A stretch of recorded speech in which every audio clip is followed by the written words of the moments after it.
Friends, in general, as you noticed, all of the stories that I've told, and how long we're doing this now for over a year, have not been Moishe. Stories with the message, with a lesson. Nonetheless, coming closer to Yud Shvat, and particularly in light of the famous letter of the Rebbe to the Fidik Rebbe, where he asks, why is it that in Chabad, as opposed to the other streams of the Chassidic movement, there's miracles are not only not front and center, but they are even belittled. So the Fidik answers, whatever he answers, a whole long answer, but the Rebbe kind of insisted again, but in our generation needs Moifsim too. It's a very fascinating letter, the exchange letters. So, and the fact is that the Rebbe did, especially the early years, in a very open way, but throughout the years. So here is the following story, which actually not is the latest year's mamish, is Tavshin and Beis. Dollars, Tavshin and Beis.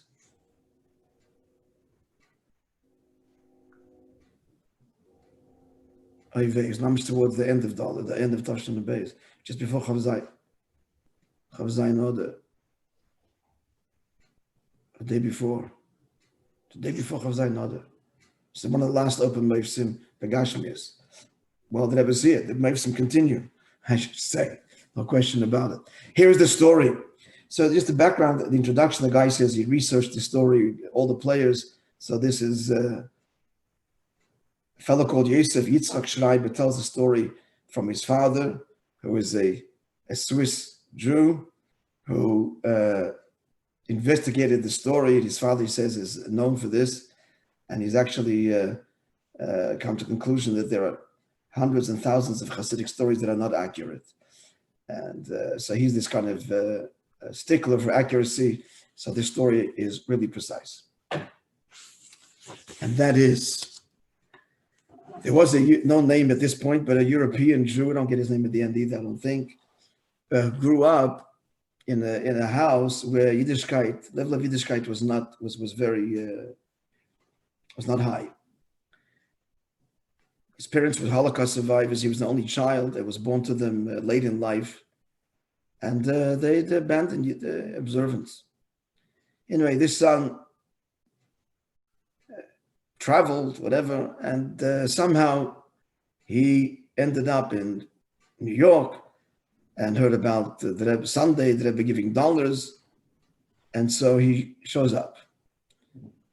And this was actually, this part is not 100% sure, but he thinks that it was the day before Chavzai Noda, the 26th of the Rishon Tavshin and Beis. This is what happens. So the Rebbe puts out his hand to give him $1. So he takes the dollar and he said, "I'm going to move on." But the Rebbe is still holding the dollar. He's like, the Rebbe is not letting go. This, of course, has never happened, such a thing. And it's also kind of embarrassing to the person that would never do such a thing. Holding it, but not letting him take it.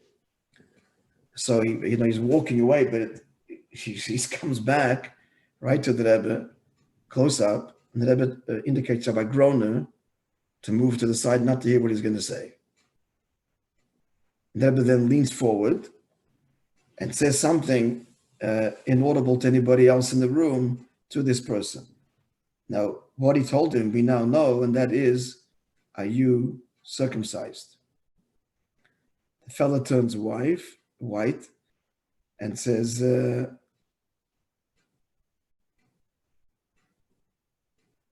no. And says, my parents didn't want to give me a bris, again, Holocaust survivors, etc. By the way, I know of such a case here in Montreal. Same thing, Holocaust survivors, and just didn't want to mark the children as being Jewish, fearing, God forbid, another Holocaust, thinking that this would save them. That's what he told me. He doesn't know all that. He just says, my parents didn't give me a bris. So the Rebbe says, takes back the dollar and says, the day when you will circumcise yourself, I'll give you $1. You have a bris, I'll give you $1. he left. He was upset. He was upset. In fact, decided that if I ever thought to have a bris, I'm not going to. And that's it. It cemented the decision for him not to. Days, years pass. His son, he has a son, probably born before this incident, comes to Yisrael, and not uncommon, Baruch Hashem, by the coast or whatever it was, he comes close to Yiddishkeit, and goes into yeshiva, and he's a brilliant young boy, young fella, and he becomes, from one yeshiva to the next, he becomes an outstanding Talmud in one of the most famous, celebrated yeshivas in Yerushalayim. The one telling the story, this is the father, Mr. Schreiber, says, I know the name, but I'm not going to say the name of the yeshiva. Recently, this is the father telling the story, Mr. Schreiber. Recently, this son got married.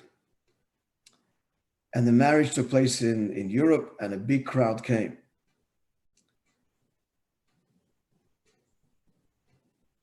And I understood, so he was somehow there, was witness to this, and he realized that the father's a wealthy person. So it was a very fancy wedding, a lot of people, and it was a tremendous simcha.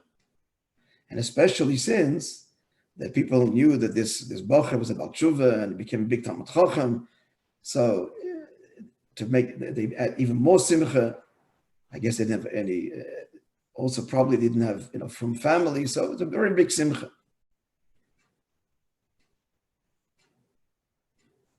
Now simcha, as we know, breaks all boundaries that I would often quote. So when the father, the chassan, saw this great simcha of his child's wedding, his heart melted, and he decided he's going to give a gift to his son. And what's the gift? He's going to undergo a bris. The next day, he privately underwent a bris, and after a day, 2 days or 3, he was able to go out. And at the last Sheva Brachas, the final Sheva Brachas, the father relates to everybody this story, the whole story. Explains his childhood and what happened by dollars, and what happened, this chasana, what it did to him, his child's wedding, and the naches, and decided therefore that he's going to undergo a bris. Very emotional, sharing the story with all the people present at the Sheva Brachas.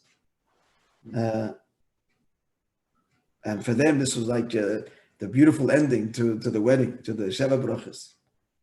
But the story doesn't end here. At the end of this, the Sheva Brachas, so people went out into the street, and a Jew approaches the father of the chassan, that from his appearance, with no doubt he was a Lubavitch, a Chabadnik. And he approaches the father, he says to him, are you the father of the chasna that happened in our city in this hall this week? Are you the father of the chasna? He says, yeah, I'm the father. So this Lubavitch Chabadnik says to him, I want to tell you something. He says, I was the mashgiach that night in the hotel. And it was such a simcha. I was very moved by the simcha. And I saw you dancing with your son. And I know the son is about tshuva, and I can see the simcha that you had with dancing with your child. I thought that you deserve a very special gift.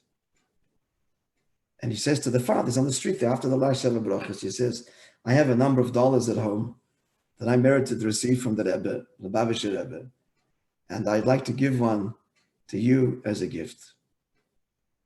So I found out, that's why I came. I found out where you're making the Sheva Brachas, and I've therefore come and waited outside to give you $1 that I received from the Rebbe.